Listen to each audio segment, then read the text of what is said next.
оваа точка и следните две точки се навистина круцијални за унапредување на работата и капацитетите на оваа една од најважните единици во градот Скопје, противпожарната бригада, но не би се согласил дека треба да се држиме за исти аршини, колешке Јанчева, затоа што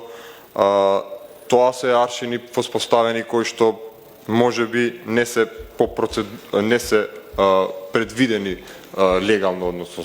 со закони прописи, туку едноставно само заради тоа што се правило претходно некако, за сега да правиме исто. Знаеме зошто оваа пожарна бригада беше оставена на цедило, а тоа беше претходниот градоначалник воопште, значи не само што не обрна внимание, туку се обиде и дрско да ги нападне пожарникарите, заканувајќи им се дека нема да им исплаќа плата.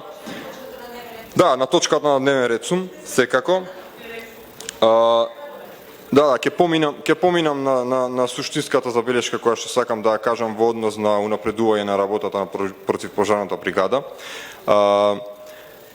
Се уште оваа единица на Скопје се соочува со големи проблеми. Би сакал да нагласам, односно да сугерирам до секторот за заштита и оспособување и оделенијата во овој сектор, да работат на координација со пожарната бригада, затоа што одредени единици, односно одредени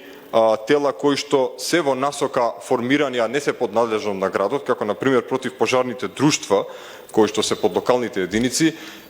имам информации дека не функционираат воопшто, односно тие не постојат во ниедна општина во градот Скопје. Така да во координација преку ЗЕЛС евентуално да ги покренете овие прашања и во координација заедно со противпожарната бригада да одредите приоритети на кои што треба да се насочи градот Скопје со цел унапредување и зголемување на капацитетот на оваа круцијална единица за колективната безбедност на жителите на Скопје.